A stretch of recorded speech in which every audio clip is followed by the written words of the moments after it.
So, good evening, one and all, Toastmasters and guests for our ninth edition of Wasl Talks.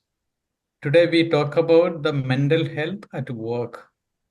October 10 is the World Mental Health Day. It's a good to check it out, our mental health. Reviewing like our checking the medical status, it's too good to have verified our mental health as well. So today's speaker with us is a senior professional with over 24 years of experience across the Middle East, US, UK, and India. She has a proven track record of creating strategic and engaging initiatives tailored to business and communication goals, aligned to employee wellness and the organization's mission. She is currently working as a senior corporate communications consultant and people and engagement specialist at MantraCare. That's her views on the importance of mental health at work. Let me introduce today's speaker for the day, mental health at work, SonaalVChhibber. Sonal, now the virtual stage is for you. Let us take through the our mental health status. Good evening, everyone, and thank you, Salim and Wasl Talks, for giving me the opportunity to speak about a very vital topic, which is mental health at work. And as Salim has already introduced me to you all, so I do work with, MantraCare, and I work as senior corporate communications consultant and people and engagement specialist. So MantraCare is a platform, as you can see the tagline, which says, transforming workplaces and empowering lives. So my transition to, the wellness field has been, it's been a long journey because I started as a banker. I worked with Citibank, and then I went into education field with GEMS Education, and then I went into media field as editor-in-chief and journalist. But then, the pandemic changed everything because, in pandemic, there was a lot of stress at workplaces, and it really pained me to see, the employees were forcing the employees to come every day, even though, the situation was not right. So that made me think, if, I cannot change, certain things, then I have to learn and equip myself to be well, and to motivate others to be well and mentally fit at the workplace. And that's why I did a lot of wellness courses like NLP, which is neuro linguistic programming, to train my mind to stay positive in every situation, then Reiki and many other courses. And finally, I thought, let me join an organization which not only equips the employees in the companies, but makes everybody think positive about themselves, about the situation, because pandemic was a grim situation for which we all were not prepared. So from there my journey started, and today I'm working with MantraCare, and I'm with you all to share my views on this vital topic. So before I begin, and as you know, we will be discussing about building a stress-free workplace, because I know a lot of workplaces are toxic.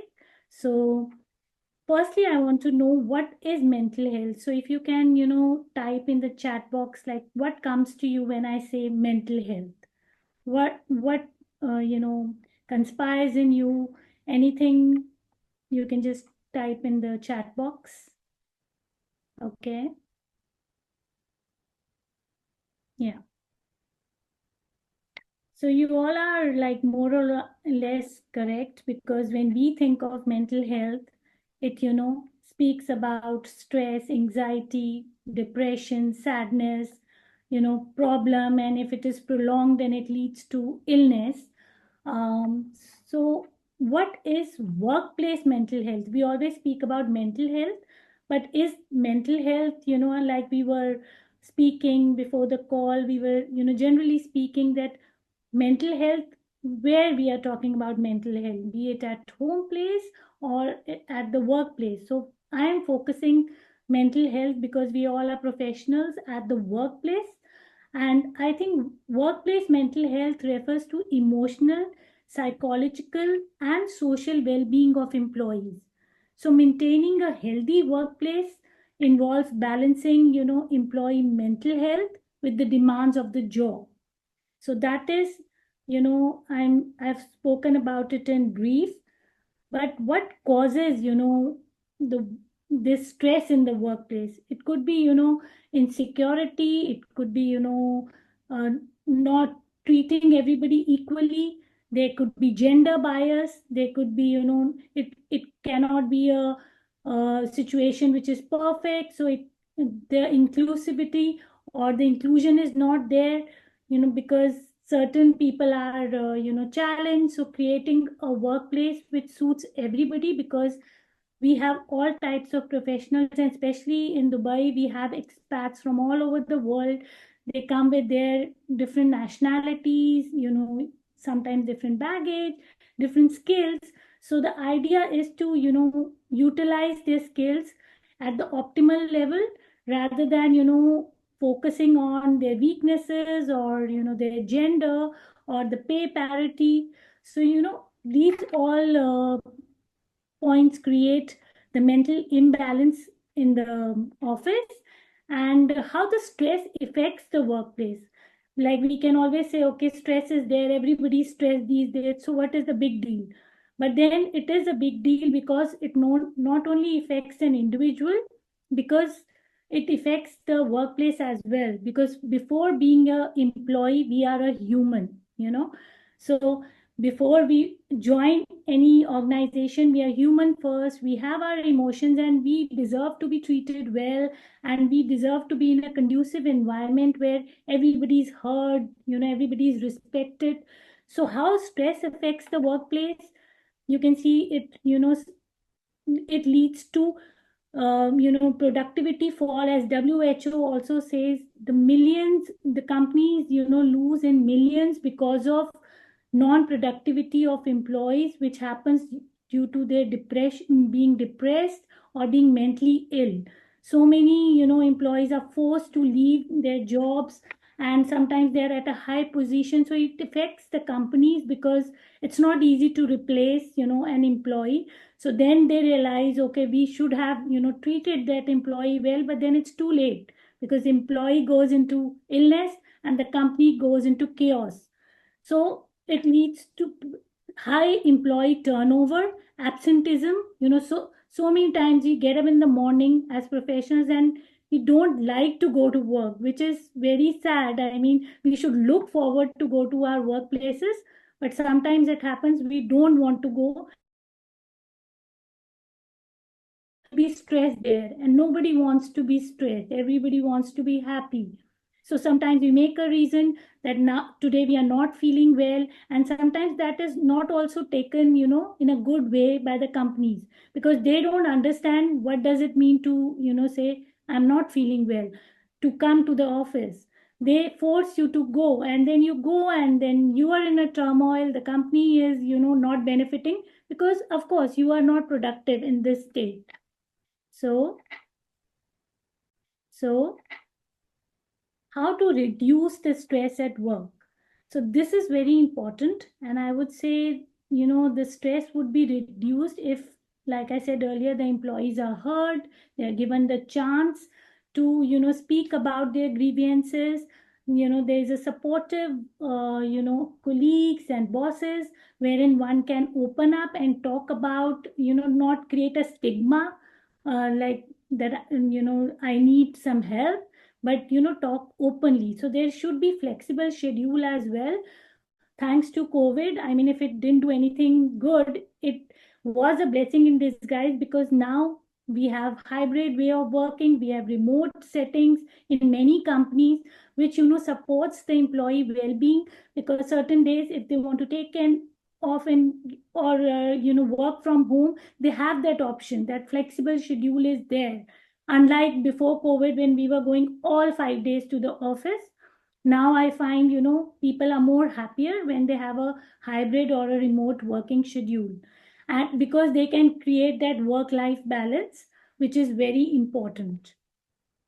And then there has to be, implementation of workplace wellness programs. I mean, I won't be surprised in times to come there would be, a dedicated counselor or a grievance cell in every organization, like we have right now in schools. We have these counselors where students go or the teachers go, but in organizations we just have an HR. But the HR is not equipped professionally to deal with mental problems, and the employees are also not that forthcoming to speak to the HR about the mental trauma they are going through. So I won't be surprised in times to come there would be a dedicated mental health professional or an expert in every office. I think it should be that way, because we need that, a time or a dedicated professional wherein we can speak about our worries, our traumas, because it will help the organization and the employee as well. So there has to be wellness programs that include access to counseling, stress relief activities, and mental health days. And these programs provide a support system for employees facing mental health challenges.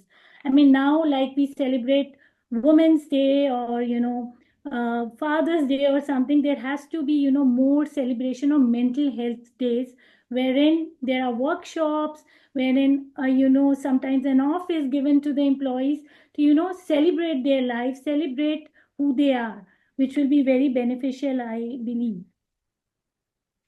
So the role of leadership in this is very important, because unless the leaders or the top bosses of the companies believe that we need to do something about stress management, then this won't come about, because leaders set the example, they lead by example, I would say. And they have to have that empathy and compassion towards their employees, so that they can perform better.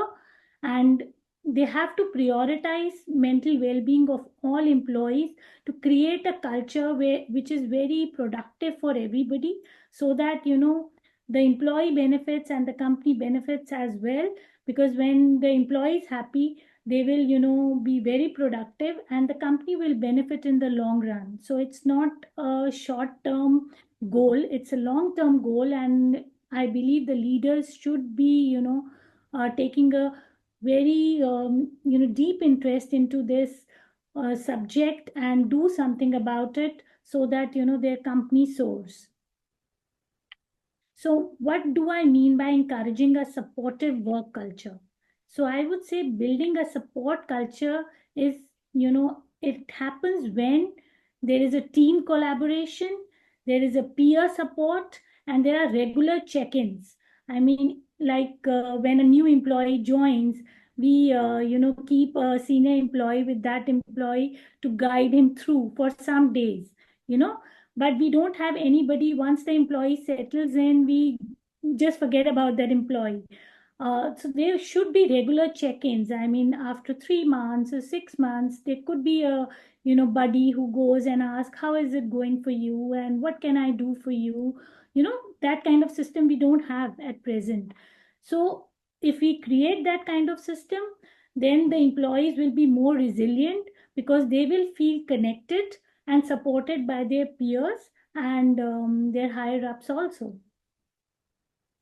So we have to start building a stress-free workplace, tools, or you can say an environment wherein, wellness is promoted. It's not treated as a stigma or something which doesn't need to be talked about, because certain times it's considered as, weakness, or the employees are afraid that if they voice their opinion, they will be considered unproductive.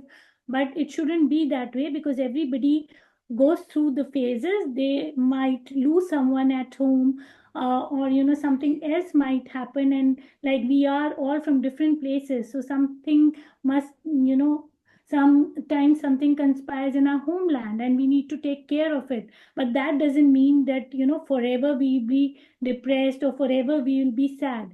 If the company in us, or if the company trusts us, then we will also, give 100%, and it will be a well-rounded, environment for everybody. So I will say mental health is just as important as physical health and deserves the same quality of support. So if all of you agree to that, then I want a Y in the chat box, which is yes, or N, which is no. Do you think the mental health deserves the equal importance we give to physical health? I want to hear from you as well. Okay. So that's good. All of you believe that it deserves the same importance as physical health. Okay. So right now I spoke about all the tips or everything which the employers can do from their end to make the employees feel, protected, safe. But what can the employees do themselves, So this is what employees can do. These are 5 quick tips which employees can use. Firstly, they can, utilize employee assistant programs.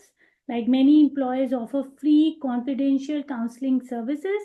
So once an employee joins, they get, a, a book about what the company is all about. They can ask the HR at that time or later on that, do you have any, counseling services as well?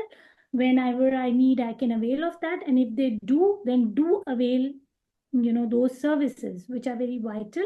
Second of all, they can practice mindfulness and relaxation techniques. Like in the break time, they can take short breaks, they can take over the day, but during the lunch time, after having their lunch, they can take a walk, go out, because we all, stay in that AC environment. We need fresh air. So if the lunch time happens, that is a good opportunity for you to take a stroll, go out and have some fresh air, and then come back rejuvenated. And also, I mean, many offices nowadays have these they have these gyms or yoga programs. So you should engage in physical activity as well. If there is nothing like that in your organization, then climbing up the stairs instead of taking the elevator, or parking your car at a distance so that you can walk to the office. These are like basic or simple tips wherein it leads to mood enhancement if you be physically fit. And then you can set your boundaries for self-care. Like weekends, you can say, I don't want any official mail or calls, and stick to that, because weekends are for family, it is for family time. So you should have, these set boundaries unless there is a emergency situation. Nobody should disturb you with constant calls or emails disturbing your family life. So that should be very clearly communicated to your supervisors or bosses. And then, I mean, last would be to seek professional help. Don't hesitate to reach out. I mean, if you need help, you can inform your office that, I am going for a short therapy. So maybe for 1 or 2 days, maybe I'll work from home, or, I'll take those holidays.